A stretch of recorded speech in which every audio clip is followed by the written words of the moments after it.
In 1993, Steven Spielberg's dinosaur epic Jurassic Park entered theaters for the first time. Spielberg wowed audiences with his adaptation of Michael Crichton's incredible novel. The movie adapted the characters well, threw its own twist on things, and remained true to the source material.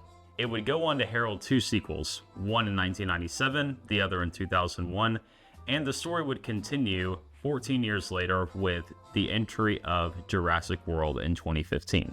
Now, it's safe to say that the first movie is easily the best out of the franchise. What makes it the best?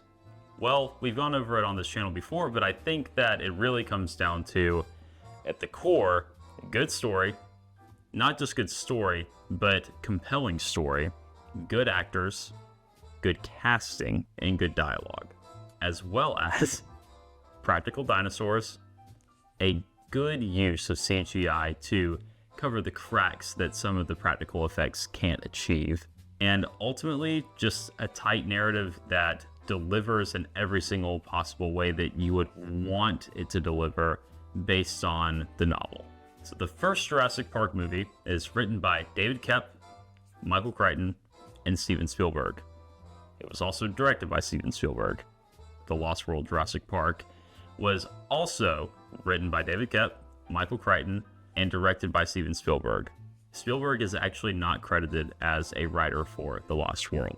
And even though The Lost World isn't as good as the first Jurassic Park, I still believe that to this day, it's the strongest sequel. More on that in a minute. Jurassic Park 3 completely departed from this team entirely and brought on new people, and, well, Alan. And sadly, in 2008, Michael Crichton actually died of lymphatic cancer.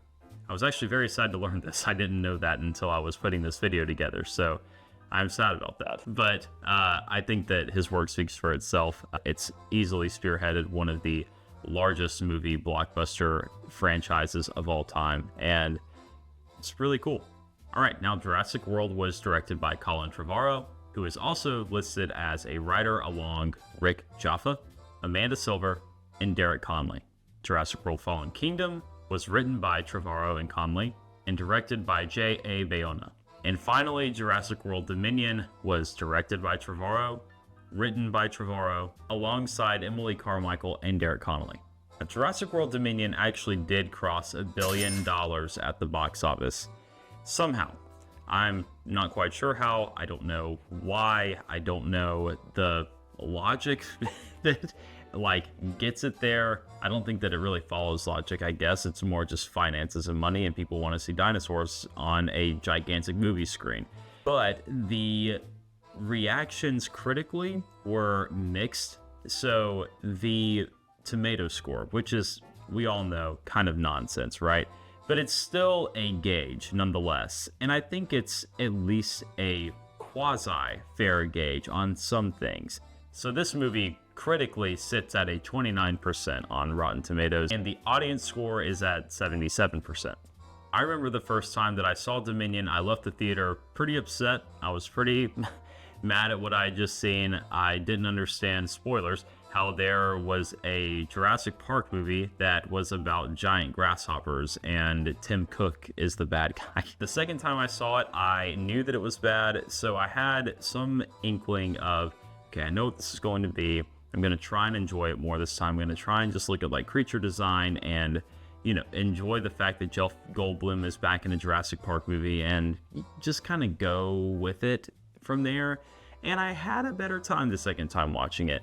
I think still, to me, Fallen Kingdom is a worse movie.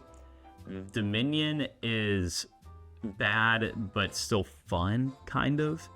And I actually think that Jurassic World is almost neck and neck with Lost World in terms of sequels. And I don't know if that's just the fact that it was the first Jurassic Park movie we had gotten in 14 years since Jurassic Park 3, or if it was one of those things where it was just different enough that I enjoyed it more than everything else. I'm not quite sure.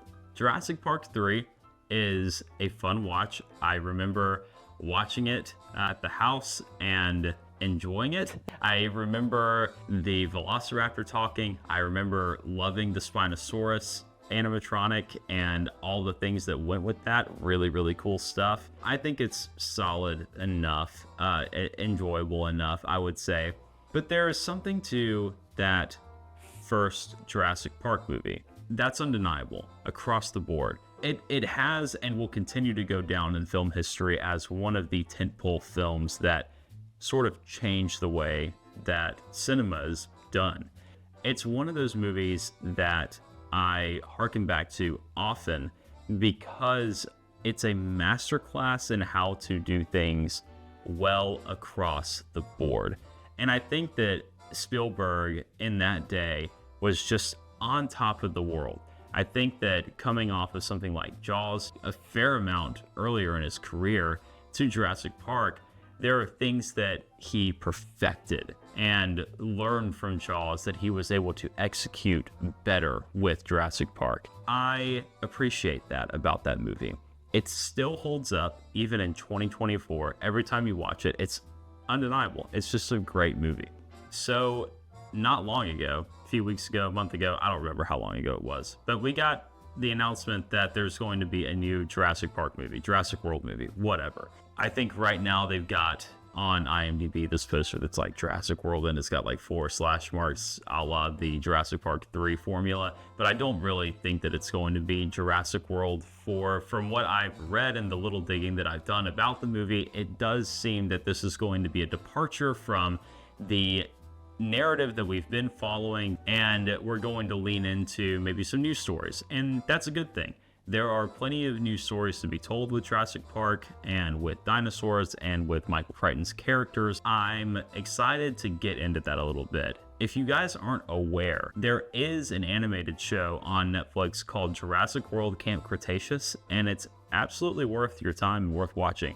I think that it's one of the few animated kids shows that actually still have stakes. There is still a sense of dread that these characters go through, but there's always hope at the end of the day. And I think that's good stuff. I think that a lot of things these days are a little too soft on kids and allow them just to be, I don't know, just too wrapped up in everything's gonna be just fine, you know?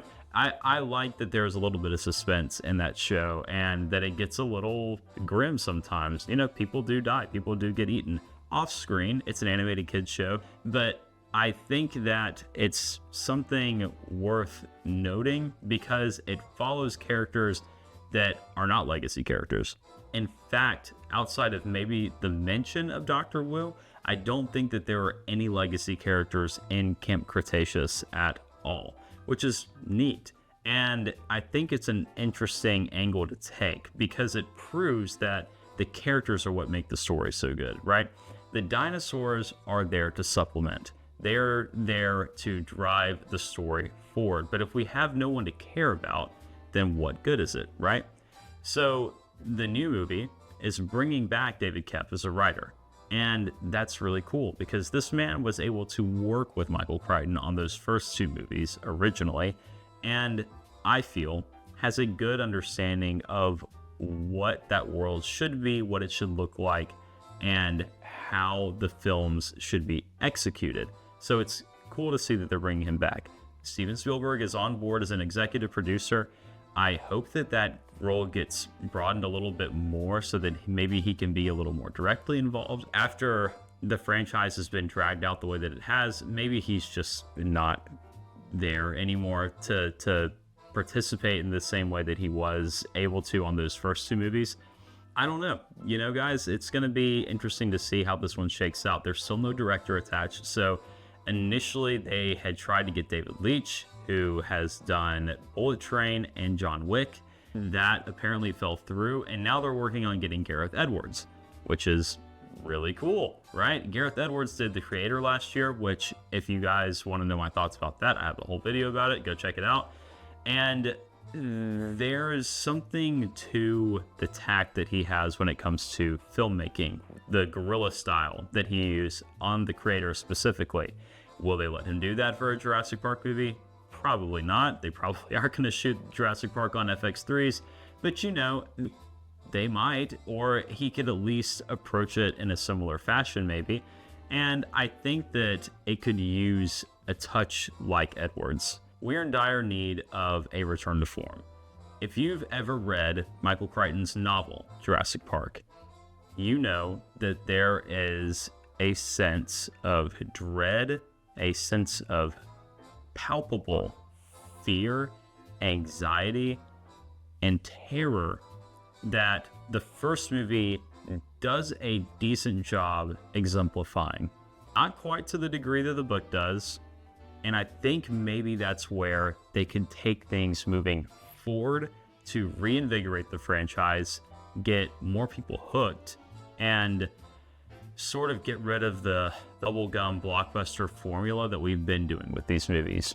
I think that it really needs to be a little darker in tone. I think it needs a little more blood. I think it needs a little more guts. I think it needs scarier looking dinosaurs.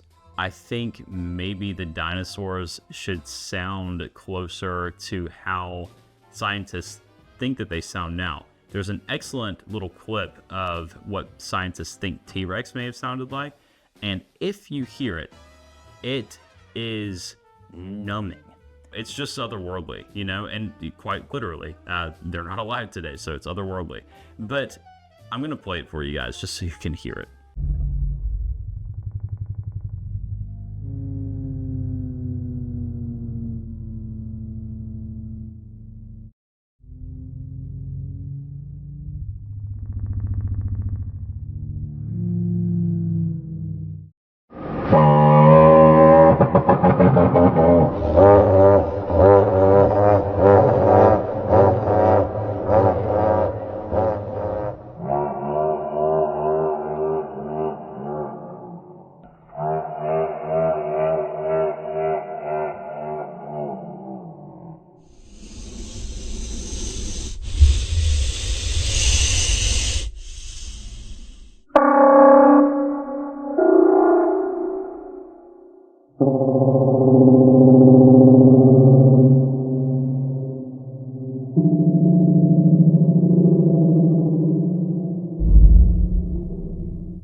Isn't that crazy? Like, isn't that horrifying to listen to?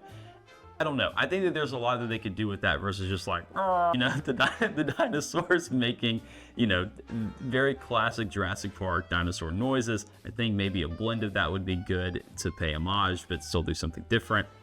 I guess what I'm getting at the end of the day is a director like Edwards, who's done The Creator, who's done Rogue One, who's, you know, done the Godzilla 2014 movie, which does a fantastic job of giving a real sense of scale to that version of Godzilla and also being a human in that world.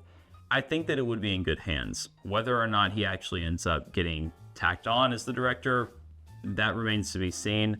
But I think that the prospects are cool.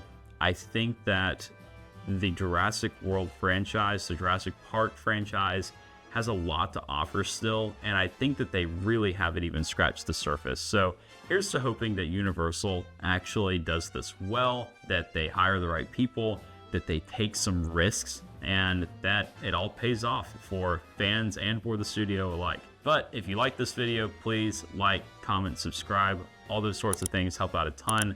Share it around. Comment what you think about this movie. Do you think that Gareth Edwards is the right choice for directing? Do you think that David Koepp is going to be good as a writer? I want to know what you think. So let me know down in the comments. Thanks for watching. I'll catch you on the next one.